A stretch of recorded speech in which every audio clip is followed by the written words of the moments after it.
아멘. 오늘은 이 추구해야 할 것 5가지 이런 주제로 같이 말씀 생각해 보겠습니다. 오늘 이 본문은 이 땅을 살아가는 이 하나님의 백성들이 무엇을 추구하며 살아야 하는가에 대한 내용입니다. 5가지죠. 첫째는 악을 미워하고 선에 속하라. 두 번째는 형제를 사랑하고 존경하라. 세 번째, 부지런함과 열심으로 주를 섬기라. 네 번째, 소망 중에 즐거워하라. 다섯 번째, 손대접하기를 힘쓰라. 자, 먼저 9절에서 사랑에는 거짓이 없나니 악을 미워하고 선에 속하라 라고 합니다. 이 사랑에는 거짓이 없다라고 하는 이 말은 사랑은 진실해야 된다, 정직해야 된다, 순수해야 된다, 이런 뜻이죠. 사랑에는 그 어떤 복선, 어떤 숨은 동기가 없어야 된다, 그런 얘기죠. 또 어떤 거짓이나 위선 이런 것들이 없어야 된다는 말입니다. 하나님과의 관계에서는 당연한 일이고, 또 우리 사람과의 관계에 있어서도 가장 중요한 것이 진실이라고 하는 거죠. 거짓 없는, 위선 없는, 복선 없는, 숨은 동기 없는 이런 진실하고 순수한 마음으로 하나님을 사랑하고 또 우리의 이웃을 사랑하는 것, 그런 사랑을 추구해야 된다라는 말입니다. 자, 그런데 이 세상은 이 사단이 조장하는 이 거짓 사랑이 장악을 하고 있죠. 악한 사단이 그럴듯한 말로 사람들의 마음을 사로잡고 혼미케 해서 사랑의 기준이나 사랑의 본질로부터 벗어나도록 그렇게 조장하고 있습니다. 사랑의 기준은 하나님이시죠. 요한일서 4장 7절에 사랑은 하나님께 속한 것이다. 다음 요한일서 4장 16절에 하나님은 사랑이시라. 그러니까 사랑의 근본, 사랑의 본질, 사랑의 기준, 사랑의 중심이 하나님이시다, 이런 뜻이죠. 그러나 이 사랑은 이 사람들로 하여금 이 사랑의 근본과 본질과 기준과 중심이신 하나님으로부터 벗어나 왜곡되고 거짓된 사랑을 추구하도록 부추기고 있습니다.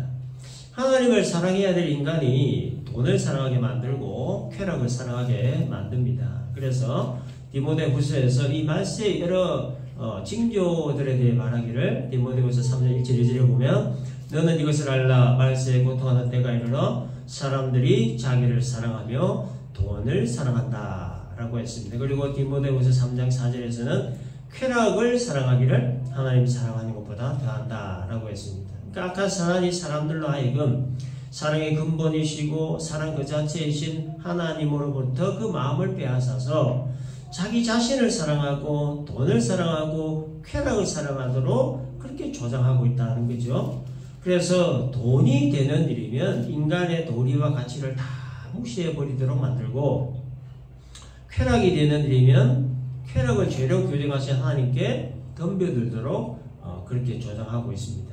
그래서 악한 사단은 남자가 여자를 사랑하고 여자가 남자를 사랑하도록 만드신 이 남녀 사랑의 대상을 왜곡시켜서 남자가 남자를 사랑하고 여자가 여자를 사랑하도록 부추기고 힘을 실어줘서 하나님을 정면 도전하게 하고 교회를 조롱하고 인간 사회를 어지럽히면서 거짓 사랑을 진짜 사랑으로 둔갑시키고 있는 겁니다.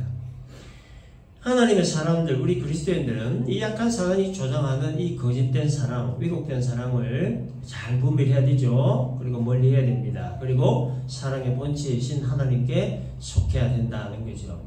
거짓을 진짜로 둔갑시키는 악한 사단의 이 교묘한 계략을 우리가 항상 분별을 하고, 또 이 사람들의 그 정신과 영혼을 혼란케 하고 미혹해 해서 절대 진리를 상대 진리로 만들고, 그래서 길과 진리와 생명 되신 주 예수를 위대한 성자들 중 한 사람으로 전락시키고, 살아 역사하시는 하나님의 말씀, 이 성경을 왜곡시키고 급기야 하나님을 부인하고 부정하고 정면 도전하게 하는 이 약한 세력들을 올바로 분별하고 나아가 맞서 싸워야 된다라는 겁니다.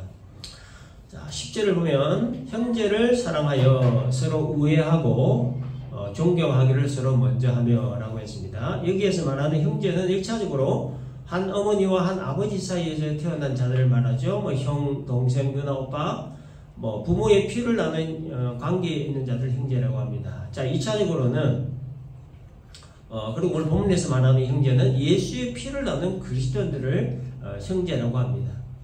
마태복음 12장 50절에서 예수님은 누구든지 하늘에 계신 내 아버지의 뜻대로 하는 자가 내 형제요 자매요 어머니이다 라고 하는 새로운 가족 개념에 대해서 말씀을 하셨죠. 출생과 유전으로 이루어지는 혈연관계 당연히 물론 중요하지만 예수의 피로 묶여진 영적 관계 역시 중요하다 하는 것을 말씀하신 겁니다. 에베소 2장 19절에 보면 그러므로 이제부터 너희는 외인도 아니요 나그네도 아니요 오직 성도들과 동일한 시민이요 하나님의 권속이다 라는 말이 있습니다.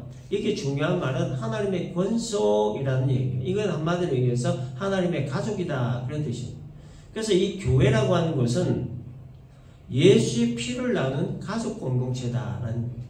그래서 우리는 하나님을 아버지라 부르면서 그 하나님 아버지를 믿고 섬기고 있는 거예요. 하나님을 아버지라 부를 수 있는 가족이 되게 하신 분이 누구죠? 예수님입니다.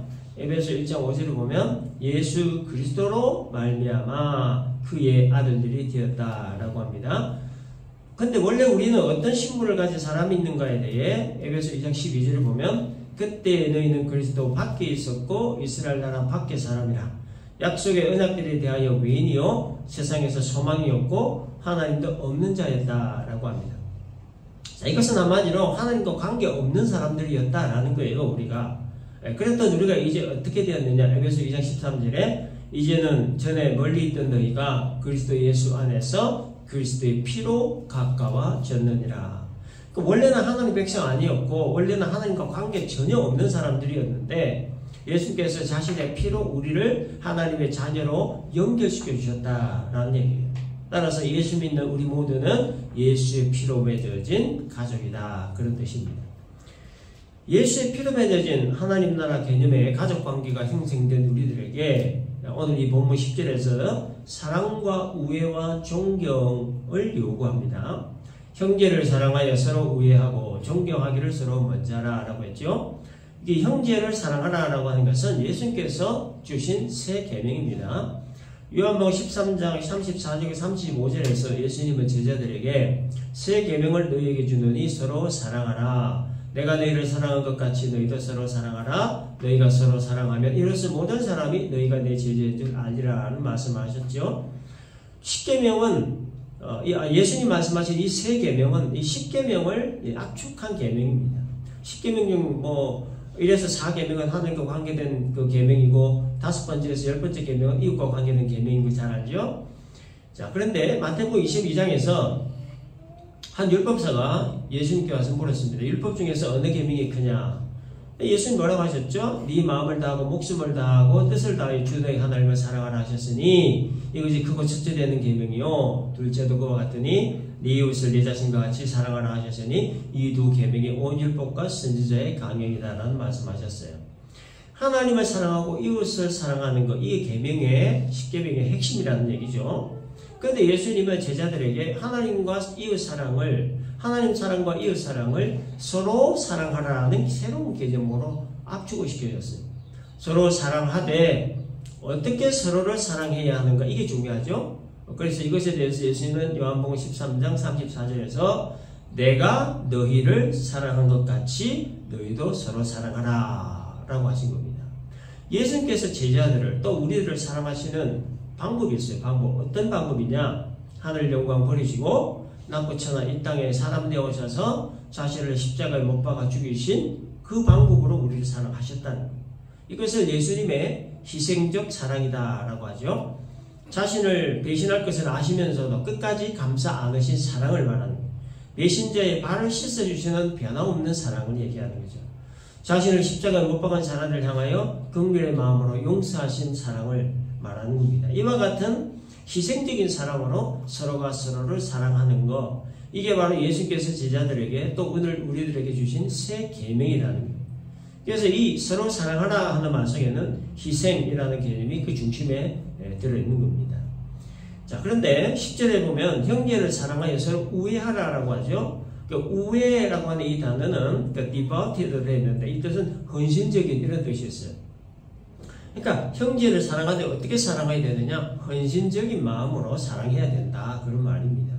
예수께서 우리를 사랑하신 것 같이 예수의 피를 나눈 우리 형제 자매들은 서로가 서로를 헌신적인 마음으로 사랑해야 된다라는 말입니다. 그런데 서로를 헌신적인 마음으로 사랑한다는 거 여러분 그거 참 어려운 일입니다. 그거 쉽지 않은 일이에요. 그거 쉽지 않기 때문에 너희가 이런 헌신적인 마음으로 사랑을 하면 이로써 모든 사람이 너희가 내 제자인 줄 아니라 이렇게 말씀하신 거예요. 예수께서 우리를 사랑하셨던 그 헌신적인 사랑으로 서로를 사랑해야 비로소 예수님의 제자인 줄로 안다는 거예요. 이게 안다는 말은 인정한다는 그런 뜻입니다. 다시 말해서 예수께서 보여주셨던 헌신적 사랑으로 서로를 헌신적으로 사랑해야 비로소 예수 믿는 자로 그리스도인으로 인정받을 수 있다라는 말입니다. 그러니까 이 서로가 사랑한다는 게 이게 그 말처럼 쉬운 게 아니라는 거예요. 진짜 어려운 일이에요. 자, 그러면 이 헌신적인 사랑이 뭐냐? 성경적 개념이 뭐냐? 고린도전서 13장 4절에서 7절 말씀을 보면 사랑의 정의에 대해 기록되어 있죠. 사랑은 오래 참고, 사랑은 온유하며 시기하지 아니하며, 사랑은 자랑하지 아니하며, 교만하지 아니하며, 무례히 행하지 아니하며, 자기의 유익을 구하지 아니하며, 썩내지 아니하며, 악한 것을 생각하지 아니하며, 불의를 기뻐하지 아니하며, 진리와 함께 기뻐하고, 모든 것을 참으며, 모든 것을 믿으며, 모든 것을 바라며, 모든 것을 견디느니라. 그래서 서로 사랑하라는 예수님 말씀은 바로 이런 사랑을 하라는 말씀이에요. 헌신적인 사랑. 과연 우리가 이런 사랑을 할 수 있을 것이냐라는 겁니다. 쉬운 일 아니죠. 왜냐? 헌신에는 희생이 다르기 때문이에요. 나를 죽어야만, 자아를 죽어야만 할 수 있는 게 헌신적인 사랑이기 때문이에요. 그래서 내 개인의 유익을 조금이라도 생각하면 이 헌신적 사랑은 어렵습니다. 그래서 이 헌신적 사랑의 의미를 담고 있는 서로 사랑하라라고 하는 이 말씀은 하루 이틀 걸려서 할 수 있는 일이 아니에요. 그리스도인의 평생 과업입니다. 우리의 생명 당하는 그날까지 예수님의 이 헌신적 사랑을 배우고 실천해 가야 되는 일이라는 거예요. 그래서 예수님 닮아가는 이 성화의 과정을 통해서 우리는 자신을 말씀에 복종시키는 훈련, 자신의 옛 자아를 십자가에 못 박는 훈련, 그리고 예수님의 그 희생 정신과 헌신적 사랑을 배우고 습득하는 그 훈련을 우리가 받아가고 있는 겁니다. 자, 그리고 10절 중간에서 존경하기를 서로 먼저 하고 라고 했는데, 이 존경한다라고 하는 말은 다른 사람을 인정해주고 높이 평가해준다 그런 뜻입니다. 다른 사람을 인정해주고 높이 평가해줘야 되는 이유가 뭐죠? 다른 사람 역시 하나님의 형상대로 지음을 받은 존엄한 존재이고, 그리고 무엇보다 예수의 피로 값주고 사신 바는 하나님의 존귀한 백성이기 때문입니다. 이 이유 하나만으로도 우리는 서로가 서로를 존경할 수 있어야 된다 그런 얘기예요. 그리고 이 존경이라고 하는 단어는 언어인데 이 단어에는 예의라고 하는 뜻이 있습니다. 그것은 서로가 서로에게 예의를 가지고 대하라 그런 뜻입니다. 예의 없게 사람을 대하는 이유는 그 사람을 존경하지 않기 때문이고, 그 사람을 존경하지 않는 이유는 그 사람이 하나님의 형상대로 시험받은 존엄한 존재임을 모르기 때문이고, 또 그 사람이 예수의 피값으로 사신 바는 하나님의 존귀한 백성임을 모르기 때문이에요. 그래서 예의 없이 대하고 무례하게 대하는 겁니다. 사람은 보편적으로 어떤 외형적인 모습을 보고 그 사람을 평가하는 경향이 많습니다. 한국 사람이 그 정도가 더 심한 것 같은데, 뭐 어느 도시에 사느냐, 어느 아파트에 사느냐, 강남 사냐, 강북 사냐, 뭐 어느 아파트에 사느냐, 뭐 몇 평에 사느냐, 주로 이런 걸 가지고 사람을 평가하고, 또 뭐 어떤 차를 모느냐, 뭐 어떤 백을 들고 다니느냐, 어떤 브랜드 옷을 입고 어떤 브랜드 신발을 신고 다니느냐, 지방에 있는 학교냐, 서울에 있는 학교냐, 뭐 주로 이런 것들을 가지고 주로 사람들을 평가하더라는 거예요. 그리스도인은 그러면 안 된다는 거죠. 이 영적 모습으로 그 사람 평가하는 것은 그 사람을 지으신 하나님을 무시하는 일이기 때문이라는 거예요. 그래서 한 사람 한 사람이 하나님의 형상으로 지음받은 존엄한 존재임을 알고, 특별히 예수 안에 있는 자들은 예수의 피를 나눈 믿음의 형제 자매임을 알고 서로가 서로를 예의 있게 대하고 서로가 서로를 이렇게 존중할 수 있어야 된다라고 하는 것이 오늘 본문 내용입니다. 그 다음에 11절 보면 부지런하여 게으르지 말고 열심을 품고 주를 섬기라 라고 했습니다. 자, 이것은 주님을 섬기는 자의 그 마음가짐에 관한 겁니다. 그러니까 어떤 마음을 가져야 되느냐? 부지런함과 열심이라는 거예요. 부지런함과 열심이라고 하는 것은 어떤 얘기냐면 꾸준해하라 그런 뜻이. 꾸준히 감정 따라, 환경 따라, 상황 따라 했다가 말았다가 하는 게 아니라 꾸준히 하는 것. 주님을 믿고 섬기는 일을 꾸준하게 해야 된다 그런 얘기입니다. 그 다음에 12절 보면 소망 중에 즐거워하며 환난 중에 참으며 기도에 항상 힘쓰며 라고 했습니다.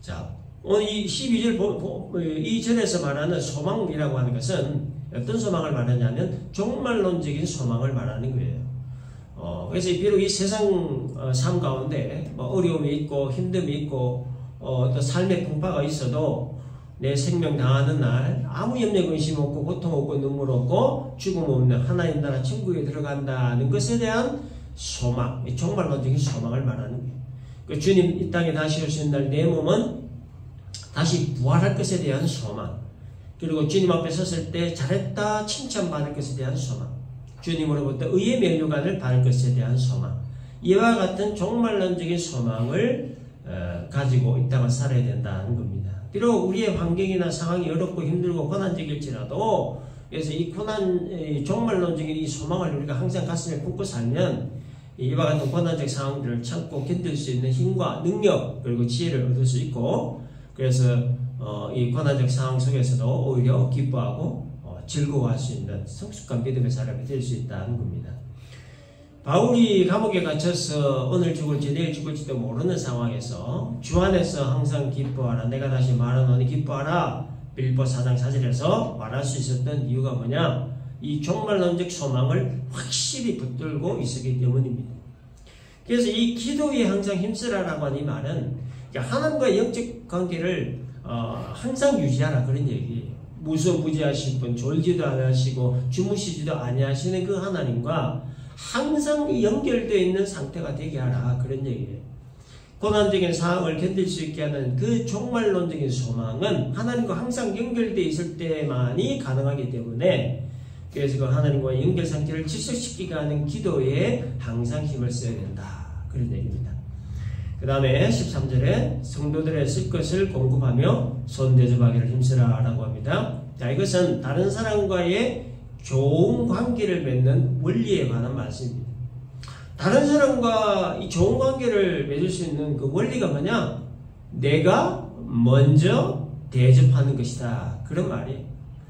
마태복음 7장 12절에서 예수님이 이런 얘기하셨어요. 그러므로 무엇이든지 남에게 대접을 받고자 하는 대로 너희도 남을 대접하라. 이것이 율법이요 선지자니라 이 말씀하셨습니다. 그래서 이 말씀을 우리가 흔히 기독교의 황금률이라 이렇게 읽었습니다. 황금률이다라고 하는 말의 의미는 인생에 꼭 필요한 지침새가 되는 매우 중요한 말씀이라는 얘기죠. 이유는 크게 두 가지인데, 하나는 모든 율법과 모든 선지자의 교훈을 다 집약한 내용이기 때문이고, 또 다른 이유는 이 말씀 실천하면 큰 유익이 있기 때문입니다. 한 심리학자의 말에 의하면 사람의 그 바라는 마음을 크게 세 가지로 분류할 수 있다고 합니다. 하나는 사람은 누구나 자기를 알아주기를 바란다는 거예요. 내 처지를 이해해주고 내 사정을 이해해주고 내 문제를 이해해주고 장점은 알아주고 단점은 덮어주는 사람, 그런 사람과 만나기를 바라는 마음이 있다는 거예요. 두 번째는 사람은 자기를 참아주고 기다려주기를 바란다는 거예요. 자신의 말이나 행동에 대해 너무 빨리 평가하지 말고 너무 빨리 속단하지 말고 참아주고 기다려주기를 바라는 마음이 있다는 거예요. 그 다음 세 번째는 사람은 다른 사람으로부터 존경받기를 바라고 인정받기를 바라는 마음이 있다는 거예요.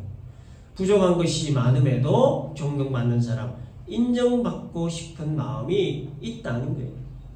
자, 그런데 예수님은 뭐라고 하셨냐? 무엇이든지 남에게 대접을 받고자 하는 대로 너희도 남을 대접하라. 무슨 얘기입니까? 다른 사람이 나를 알아주기를 바란다면 내가 먼저 다른 사람을 알아줘야 된다는 얘기죠. 내 처지를 이해해 주기를 바라고 내 사정을 이해해 주기를 바라고 내 문제를 이해해 주기를 바라고 내 장점을 알아주고 내 단점을 덮어주는 그런 사람을 만나고 싶다면 내가 먼저 그런 사람이 되라고 하시는 거예요.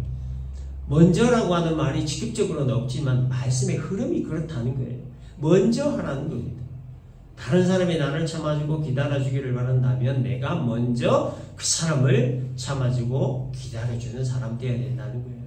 내가 다른 사람에게 존경받고 인정받기 원한다면 내가 먼저 다른 사람을 존경하고 인정해주는 사람이 먼저 되어야 된다. 이게 바로 기독교의 황금률이라는 거예요.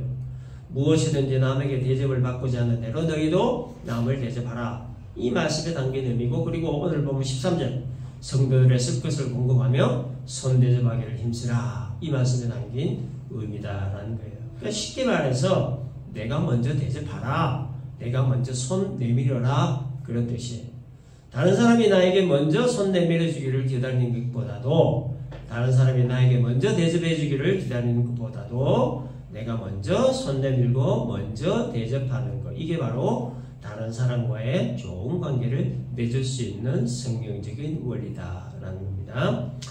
정리합니다. 자, 이 땅을 살아가는 하나님의 백성들이 주의해야 할 사항 5가지입니다. 첫째, 악을 미워하고 선에 속하라. 두 번째, 형제를 사랑하고 존경하라. 세 번째, 부지런함과 열심으로 주를 섬기라. 네 번째, 소망 중에 즐거워하라. 다섯 번째, 손 대접하기를 힘쓰라.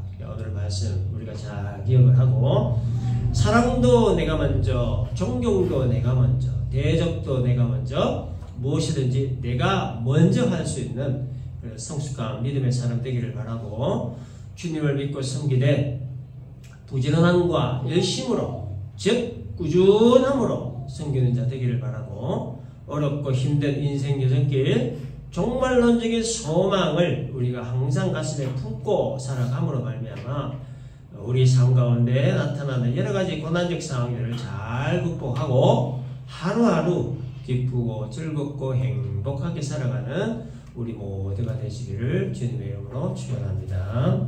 아멘.